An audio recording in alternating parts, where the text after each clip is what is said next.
This is CounselCast, part of the Legal Talk Network, and I'm your host, Karin Conroy. When you face a complex case outside your expertise, you bring in a co-counsel for next-level results. When you want to engage, expand, and elevate your firm, you bring in a marketing co-counsel. In this podcast, I bring in marketing experts who each answer one big question to help your firm achieve more. Here's today's guest. My name's Kevin McGoff. I'm a writer, I'm a lawyer. In a former life, I was a paper boy, flower delivery man. I did all kinds of things before I found my way to law school and worked in various jobs within the law in a small firm, a big firm. I worked for the state at one time for the disciplinary commission. And at this point in my life, I'm a writer and a traveler and a bicycle rider when I have the time. Awesome. Kevin, thank you so much for being here. I get this topic all the time, and I feel like a lot of people are very stuck. They don't know what the answers are, and there's a lot of different directions we can go under this topic. So the topic and the title for the show today is Best Practices for Law Firm Exits.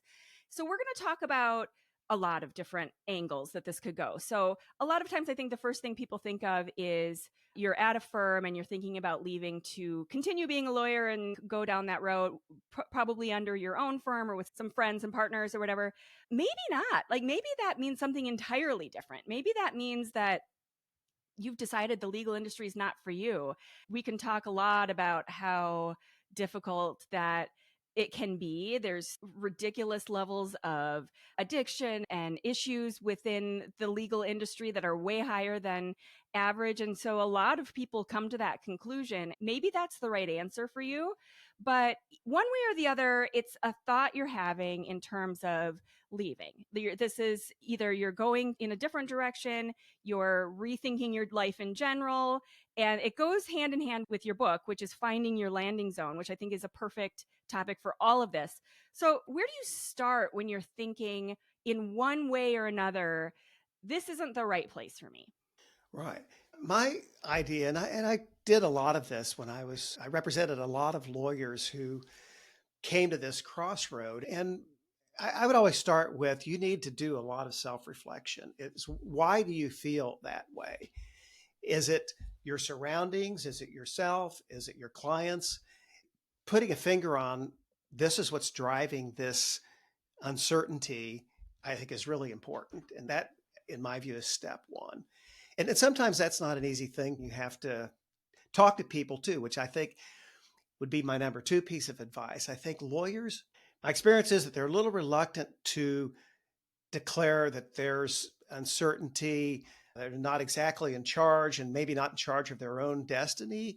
They don't have the answer. No, and you think it's a little embarrassing that we went to law school to have answers, right? We didn't go to law school to ask questions unless you had a witness in front of you, right? So, right, yeah. So I do think that one has to be open to opening themselves up and taking advice from some trusted allies, right? And professional people as well. I think another thing that I found in my life as a lawyer and representing lawyers, that it was this idea that we can do everything, that I can be the marketing person, I can be the accountant, I can do the advertising. And a lot of times these folks ended up my office with, why is your trust account messed up? Well, my spouse was my accountant. Well, what's his or her background? Well, they can add and subtract. I can't even tell you, Kevin, this is probably the most common thread through every single episode. No matter who the expert is, no matter what we're talking about, we could be talking about social media. We could be talking about email newsletters. We could be talking about mental health issues with lawyers, anything. And the most common thread is that their ego gets in the way and they refuse to recognize kind of ownership of finding the expert that has the right answer. And this is, for me, besides kind of what you were talking about in step one and recognizing your issue, this is like step 1A, kind of knowing that you have an issue and then knowing that you probably can't do this by yourself. Right. Well, and I think too, the quick self-conversation needs to be this. I'm not the first one to go through this. Yeah. Y'all think we are when you're walking down the street thinking the weight of the world's on my hand. Nobody's ever passed this gate before, but that's true. Yeah. Well, and it's like parenting too. I feel like you kind of realize at one point when it's your first child and it's a newborn, you kind of look at them and you think nobody's ever known this child before and nobody else has Yeah. the answers for them. And then you realize actually there's thousands of parenting books and Right. there probably already is an answer for whatever this issue is I'm facing today. And as soon as you can kind of set yourself aside and recognize that, hey, there probably already is an answer out there, life becomes a whole lot Yeah. easier. It's like, oh my You gosh, know, yeah, that worked. yeah. It's amazing. And you know that, Karen, the one thing I think that lawyers, we have this advantage and that we're in an industry where giving advice is what we do. Yeah, And therefore, when we go to our colleagues in the law and ask for advice, I've rarely had the experience when they said, I'm not going to help. Right. I right, mean, another right, lawyer is going to listen to you and say, maybe I'm not the person for this conversation, but let me tell you who is. exactly, But the idea exactly. that you're well positioned, unlike other industries, to have people that are accustomed to answering questions and hopefully saying, I don't know the answer to that, but I know who does. Yes. So, Okay, so let's go through the steps. So, step one, you've got an issue. You're realizing that you've got some uncertainty around where you want to go forward. Step two, you start to ask questions, look for your resources and people who can help you out. So, we've kind of got this part all in place. And let's assume there's going to be two different angles we're discussing. Number one, you're leaving law or like looking at some alternate thing entirely. And number two, you're staying within the legal industry and possibly starting your own thing. So, first of all, let's say number one, you've decided being a lawyer is not my thing. I want to kind of figure that out. What's the next thing that you want to start to think about there? well, I think then my suggestion would be you start, what am I good at? Where do my talents lie? And I've got exercises in this book that I wrote that speak to that, that you make the list. I mean, what am I good at? I'm a good writer. I'm a good singer. There's a story in the book about a woman who left Wall Street and she ended up singing on Broadway. She had this talent that she had as a kid and set it aside to be an investment banker world. And also, what are your interests, which I think sometimes may follow your talents. I had colleagues who wanted to, this one I'm thinking of, his dad was the superintendent of a big school district. And one of his desires was to one day leave being a lawyer to become a teacher. Oh, wow. He planned this. And for him, he went another direction, but forever that was his plan. And so I think, what are your talents? What are your interests?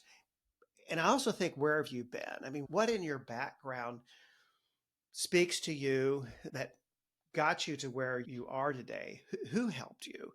That those are important things. And I also think the list needs to include, okay, here's things that I'm not interested in. That it's Yeah. not a bad idea to have that list to say, I don't want to be a gardener. I don't want a landscaping company. I don't want to be a lifeguard again. All those sort of things that, That reminds me of when I was in grad school, we did what at the time was done through Gallup, but I think somebody else has since purchased it, but it was called the Strengths Finder. And you took this test, and it literally was to try to find out what you're good at and just as important where your not strengths were, and they didn't want to call it weaknesses. I can't remember what word they used. It was things to not focus on. So I felt like this was a really light bulb moment for myself, just because it was like you're told all through sort of elementary school and whatever that you can do whatever, you can be anything. But as you get older and you kind of hone your skills, you can't do everything throughout a single day. Like there's only so many hours in a day. And so it's a better use of your time to focus on your strengths. And so that was where that whole philosophy was, like focus on your strengths, and then those not strengths, whatever they call them, weaknesses. In my kind of approach and style, I find great team members who have those strengths and then I fill in with them. So, for example, I am very good at systems and organizing and whatever, but the soft sort of interaction with clients on a daily, like I can do it on a certain amount, but on a daily basis, it just like grinds me and I can't stand it. So, I have an amazing client person who does all of that, and that's her thing. And so, you have to find a balance where you recognize like those are the things that I can't stand doing, I'm not really great at. And you have to have some self awareness with that stuff too. So you start to kind of put together this list of strengths and whatever. And then what's the kind of next phase? well, I think that the next phase is maybe the leap phase, right? I mean, it does take courage to change, and lawyers are notoriously risk averse, which I know that's a fact. I never really understood why that is that we are this way. Well, exactly. But their job is to keep the client safe and Right. away from the risk, right? In a lot of cases. So the Yeah. leap one, though, I feel like this is key. And this is what everybody's like, yeah, yeah, yeah, I'll do that or whatever. But they kind of miss it. Like they have all these plans, but they just sort of sit collecting dust on a shelf somewhere. Right. I mean, it is a risk. There's a great Yeah. story about a young lawyer who got her dream job in a law firm in Atlanta, but she liked to write and she was doing some writing for Forbes magazine. Somebody called up and said, "Hey, would you come to New York and talk to this guy at ESPN?" She thought that it was a networking opportunity. And halfway through the conversation, she realized it was a job interview Oh, and wow. she almost didn't go. She walked out with a 2-year contract as an on air personality. She was the sports biz miss. Her expertise was in college athletics. Her comment to me was that too often lawyers, in her view, walk around with blinders on, that they have the plan, but when it comes to the leap, I can't do it. And she's an example of a lawyer that did and is launched in. She's not on the ESPN anymore. She has other careers going, but her life changed because she took a leap. And ESPN or singing on Broadway aren't going to come too many of Yeah, that's our not going to ways, happen right? twice. Yeah, Yeah. right, exactly. So I want to switch over because I feel like this is a good segue to switch over to the other path where you have uncertainty, but you've decided that you're going to continue being a lawyer and maybe start your own thing. And the reason I feel like this is a good segue is because of that leap thing. And this is where I see so many, not just the leap to actually start the firm, but the leap to take a risk with the marketing. So, where we typically start is kind of branding and logo, but also the website. And what happens so often is we are given examples of like what Joe down the street is doing. And what Joe down the street is doing is not the answer for you. Right. So, like, I can't say this. I've said this so many times I couldn't even count it. But that is always seen as the safest option because it's there, it's been done, and it's happening right now. But what you can't see is whether that's working or not. You can't see how long that's been sitting there.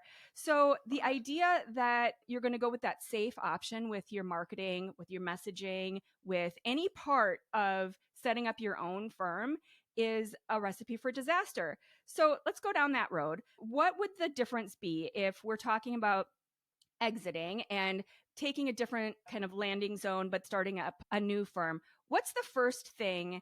I feel like there's so many steps and pieces that go into that. Nobody knows where to start. Do I start by contacting a marketing company? Do I start by sort of poaching my clients? And how do I do that in an ethical way? And so let's start with one, pick any one of those questions. Right. Yeah. No, I think the starting point, having done this, is to sit down with a financial person, my accountant, on my situation with others, and say, okay, here's what I think will happen with these clients. Here's my revenue stream. What do you think? Give me your view. Is this viable? Because I think in personal financial planning or in professional planning, it is, what are your expenses? I Yeah. mean, those, you have to really appreciate that Yeah. as, I think, step A. And things then flow from there. So now that I know what my expenses are, I know that I can afford a marketing person. I know that my opportunities for office space are going to be in this Yeah. realm as opposed to this realm. And so I Yeah. think that's the first step. I think that's important because it puts a box around all the future conversations. So I can't tell you the number of times I've had people who are in those early stages and they're thinking about it.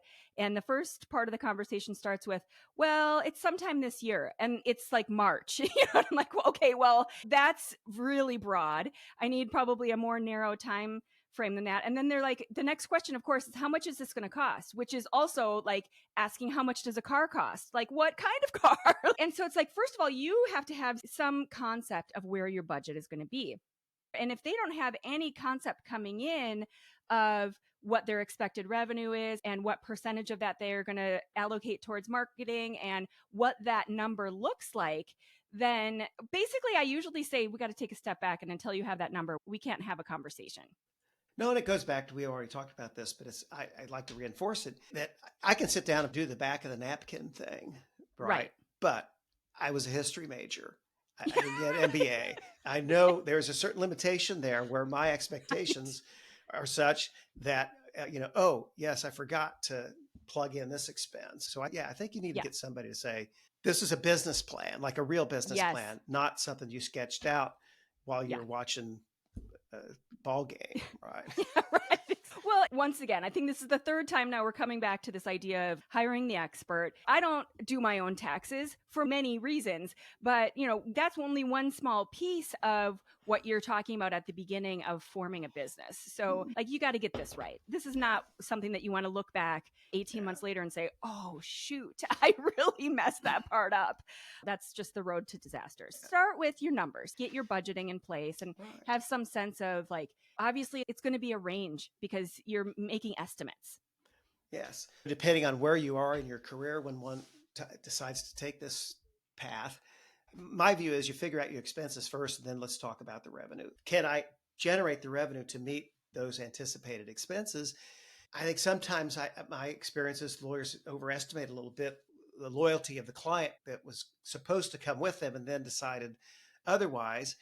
Having done the ethics work for a long time, there are a lot of possible pitfalls when one leaves an operation to do something else that you have to be careful about to do it properly, and not for ethics reasons, but certainly for business reasons. In Indianapolis is where I practice law, and there's 7,000 lawyers, something. We said it's a small city but a big town, and so if you step on toes inadvertently or by on purpose, the word gets around. And Yeah. a client poacher or somebody who does things nefariously, the word gets out, and that's Yeah. not a good thing. Even if you're in New York City or Los Angeles, right? I mean, Yeah, it's still. anywhere. Yeah, I mean, it's such a small world with the internet now, and lawyers and their review process, and there's like review places all over the place where, one really bad review when you're first starting can be really damaging, and you can pretty clearly put some financial damage on that. So, let's take the flip side of that. What would be some clean, ethical methods of preparing for a departure with the thought in mind that, like, obviously you want to take as many clients as you can with you ethically, Right. but how do you do that? Well, you have to be upfront with your law firm, right? I mean, Yeah. there's rules of professional conduct, and while they differ from state to state, generally speaking, the client's file is portable. It's not a chattel that the law firm owns. There's still law firms out there that believe that this is my property. But the fact is, the client gets to go where the client wants to go. But there's also rules about the order in which somebody approaches those clients. And there's case law in some jurisdictions where approaching the client first to say, hey, I'm getting ready to leave. Will you come with me is frowned upon. And I've always thought the upfront approach is best, right? We had lawyers leave our law firm, and all of them, when they left, we patted them on the back and said, you know what? We wish you well. If you want to go out on your own, then do it. Some of these people we rehired in different iterations because they were Yeah. good lawyers. And so don't burn any bridges within Yes. your own colleagues. I think And that's just really because you're a good important. lawyer doesn't mean you're going to be a good business person. Like, these are two very different things. You guys went to law school, I went to business school, and this is where a lot of my clients decide to hire me for, is because I have that expertise and I did different stuff in business school than you guys did in law school. So, like, if I have a legal issue, I'm not going to try to do it myself because I didn't go to law school. For the same reason, I've got stuff that I learn and understand and have years of experience doing from business school. The number of people who go out and try to start their own firm and actually are successful, it's not 100%. It's Right. a Right. much smaller number than 100. Right. So the idea of burning bridges and going out like bull in a china shop, I'm the king of the world kind of attitude is really foolish. Just Yeah. aside from the fact that maybe you will be successful, but you're going to see these people in a courtroom. You're Right. going to see them at networking events. Like, this is just, be a human. No. And where you don't want to see them is with your name and their name on top of a court of appeals opinion because they did a knockdown, drag out firm breakup that they spent a lot of money.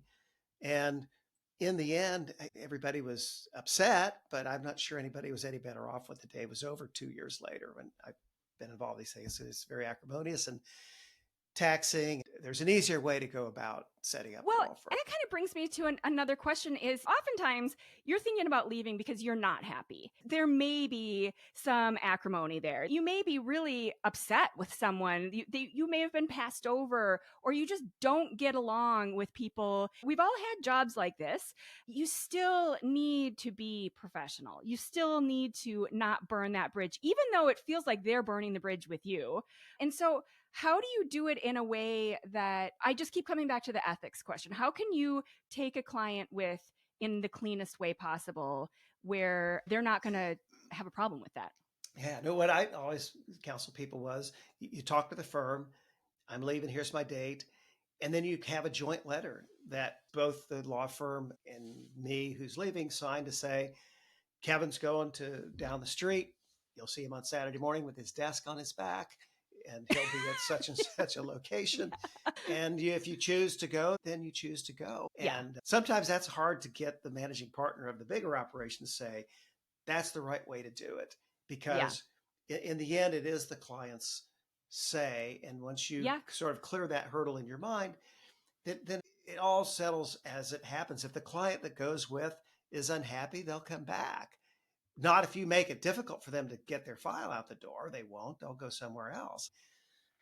Well, Issue. and from the firm's perspective, the firm that's being left, I've seen this countless times too, where it's not handled well. But when it is handled well, it's something like what you're describing. They have kind of an announcement on, especially if it's like a partner, and especially if like the firm name is changing. Well, they'll have a kind of notice on the site for a certain amount of time, and maybe even a link over to the new website for that person. From the firm's perspective, they also add a note about how whatever that practice may be. So let's say that person did personal injury. They talk about the strength of their firm in that practice area and how we still have the ability to, like, they may be leaving, but we're still good. We still got you. We've got your back. But isn't it a marketing opportunity for both? 100%. It should be for both. And they're looking, your clients are looking to you to see how you handle it. Like, this is like everything else in life. How are you going to handle this? Because this is how you're going to handle me.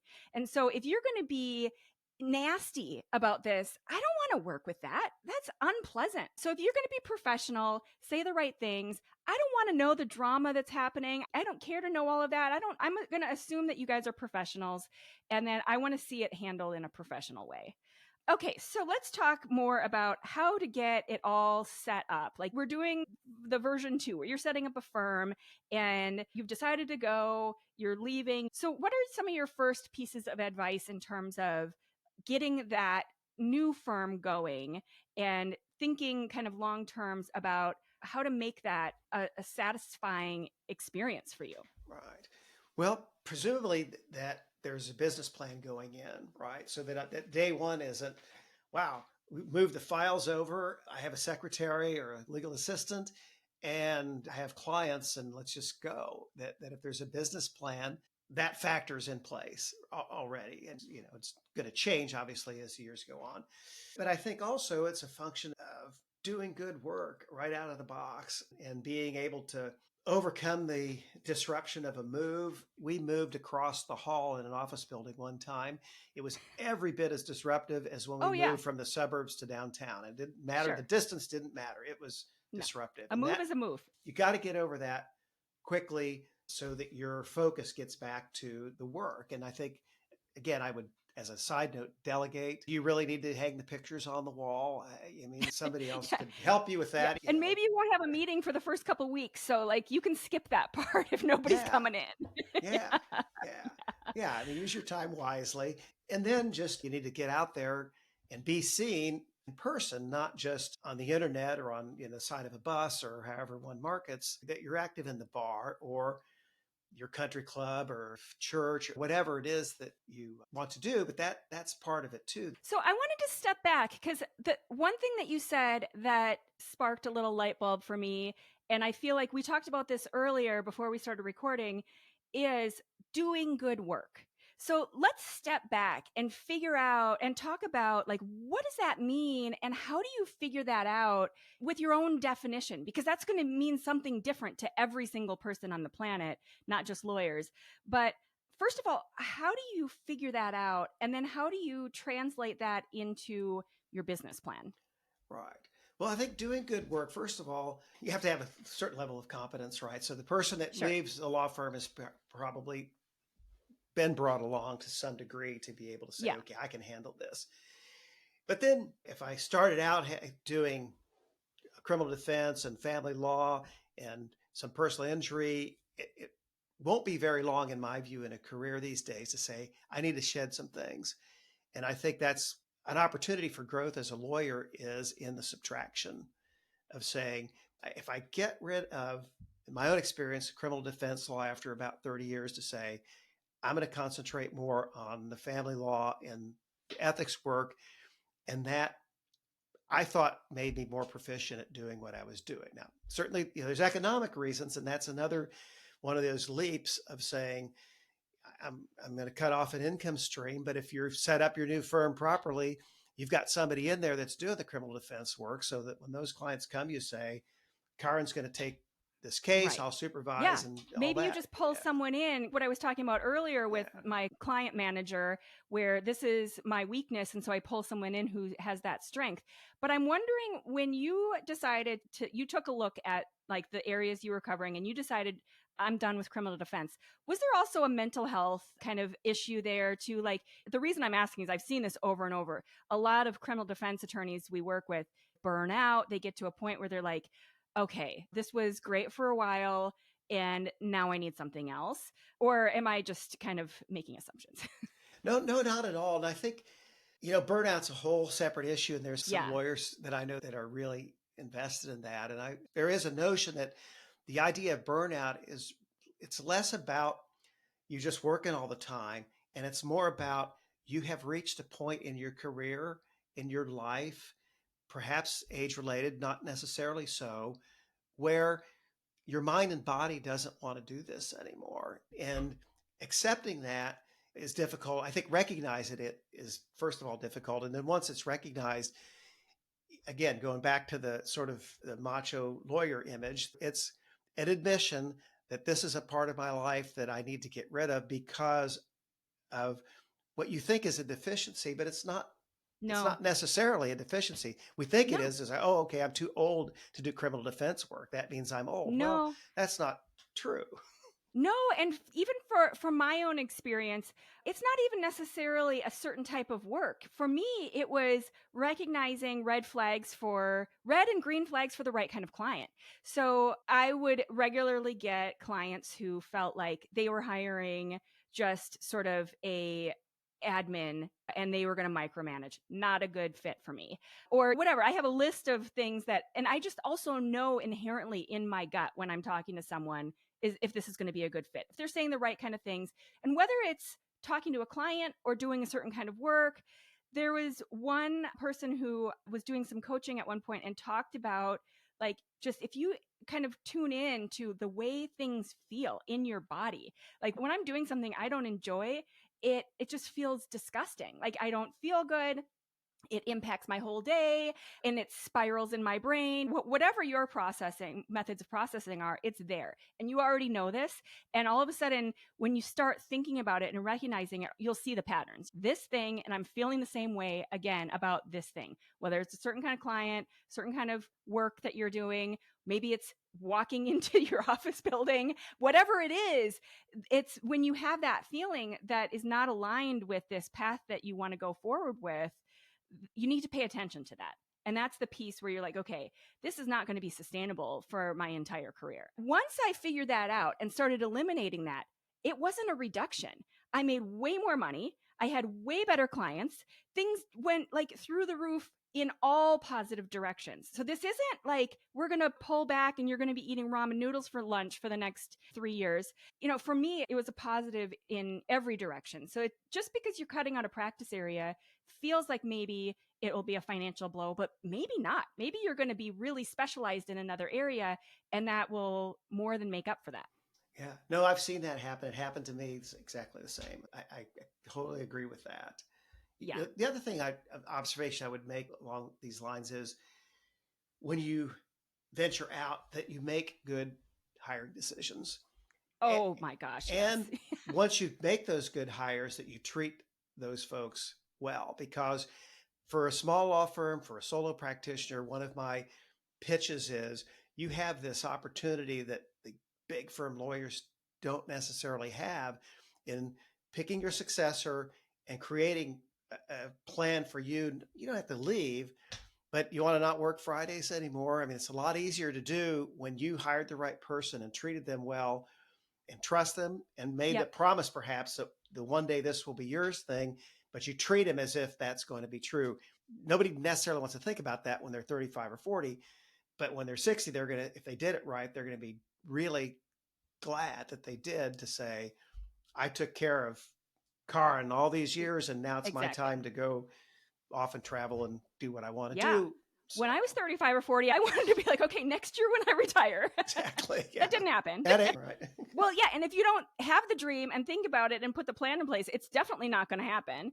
I feel like this is another good segue into the book review, because we're kind of talking about like big life plans, how it fits into your goals, but also your life in general. So it's time for the Thought Leaders Library. Remember, our website has a curated collection of top book picks from our guests. So, Kevin, what's the one book that you believe every lawyer should have on their bookshelf? It is a book by a fellow by the name of Arthur Brooks.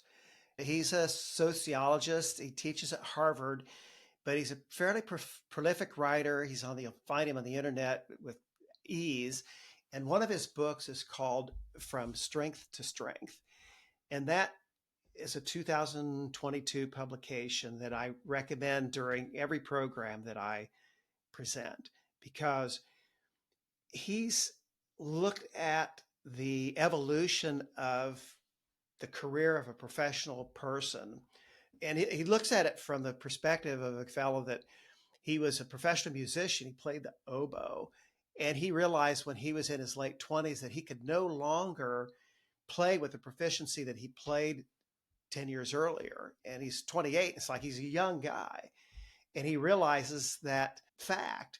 I think one of the great takeaways from that is his talk about intelligence, that in the early stages of your career that we're building this fluid intelligence, that we work a lot, put a lot of hours in, we learn a lot. Our ability to manage things, to take on in our world of lawyers, bigger cases, more complicated things, your analytical abilities are great, but they do diminish. And what he says is, and I buy into this idea, that's the fluid intelligence, but the crystallized intelligence is all that we did in our 20s and 30s and 40s, 50s is now crystallized.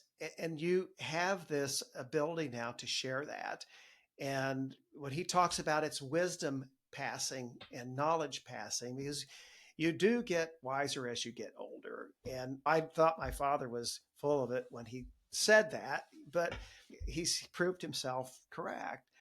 Right. But that shows your kind of young ignorance also. Like that's something you Right. come to realize as you get Yeah. older. I absolutely love Albert Brooks. I feel like he does this amazing combination of topics that he covers.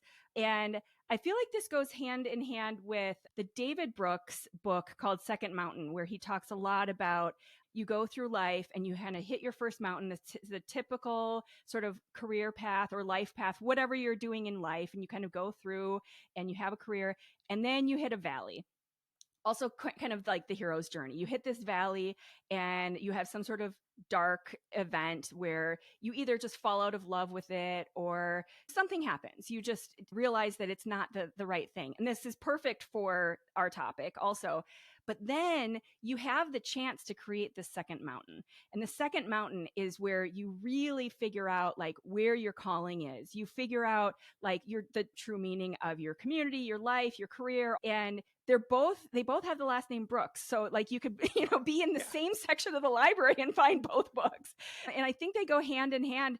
I love this idea of this moment where you're on the second mountain, but then you take the intelligence that Albert Brooks is talking about, that's this crystallized intelligence you've got over the course of your experience, and you find a way to really use that to catapult whatever this next thing is, whether you're deciding to be a lawyer and start the next firm or not, whatever that might look like, to kind of recognize that. Because I think what I see all the time is people get really caught up in, I'm going to start this next thing. Let me see where everybody else is and what they're doing, and then I'll just do that. And maybe that's the easy answer, which it's not. The right thing to do, that I've seen work countless times, is to take that expertise and to take that crystallized knowledge that you specifically have that's different and unique about you, and use that to take you forward, not what other people are doing. So once again, I'm my soapbox there. No, there's so many snippets in his book, and he talks about satisfaction a lot, and he crystallizes that by saying that satisfaction isn't about chasing bigger and bigger things. It's about paying attention to smaller and smaller things. Yes. And if you think about that for a minute, it's a little hard to get your mind around, because we tend to chase the bigger things because the bigger is better, all that. So much energy is put on that, and so much focus is put on the big things. And you see this, the example I'm thinking of is on websites that lead with all the dollar signs. We've won these millions of dollars for our clients, and 8 million here, 10 million, it's all the dollar signs. And it's like, there is a client who wants to see that, but is that the client you want? And if that's not the client you want, then we've got a problem. And that's not what you necessarily should be leading with, is all those dollar signs. You should be leading with what they really care about, like what is driving them to contact you. Okay, Kevin, what is one thing that you know that works? Well, I think what I'd say is, certainly to the marketing world, you need to understand your product, right? If you're a lawyer, your product is yourself or your law firm. And my suggestion is that you not drive your career like maybe you drive yourself home some night, where you leave the office and you get back at the driveway and say, how'd I get here? I don't know. I made it safely. Yes. And I think a career can be like that as well, to wake up and say, how did I get here? And so what works, I think, and I've had several lawyers who've made this work for themselves, is to make yourself a project the same that you make your clients a project. And I'm a litigator, right? So I have a to-do list of witnesses and people I need to interview and motions that need to be filed and the timeline to do that thing. And I had a successful lawyer tell me that she had a side project. She invented a game, and the game became popular in Europe. I said, how'd you find time as a public defender to do that? And she said, I made myself a project, and it went on my calendar. And it worked. And it's like anything else. It does work if you budget that time for yourself and make it sacred. Right. Wake up, basically. Like, don't be in that car. I love that visual, because we've all done it, where all of a sudden you look around, it's like, I was totally in some other place. In my mind, I was having conversations with other people. I was in some other state. But, luckily, some little part of my brain was taking control of the car. But if that's the majority of, I think, the way people are driving their career, too, they're just kind of on autopilot. And so, like, the first thing is wake up and make a decision that you're going to make a change. Like, if that's where we started the episode, you've decided that this isn't right anymore, and you're going to make that change. But you need to commit to actually making that happen, and not just keep thinking about it. And like, what's going to be that first step that you do? Awesome. Kevin McGoff is the author of Finding Your Landing Zone.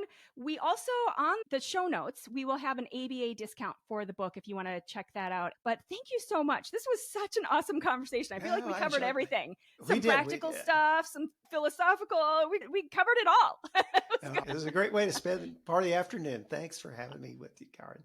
Thank you for being here. Thank you for listening to this episode of the CounselCast podcast. Be sure to visit our website at counsel-cast.com for the resources mentioned on the episode and to give us your feedback. If you enjoyed this episode, I would appreciate if you could rate and review the podcast on Apple and subscribe to your favorite podcast platform. See you on the next one.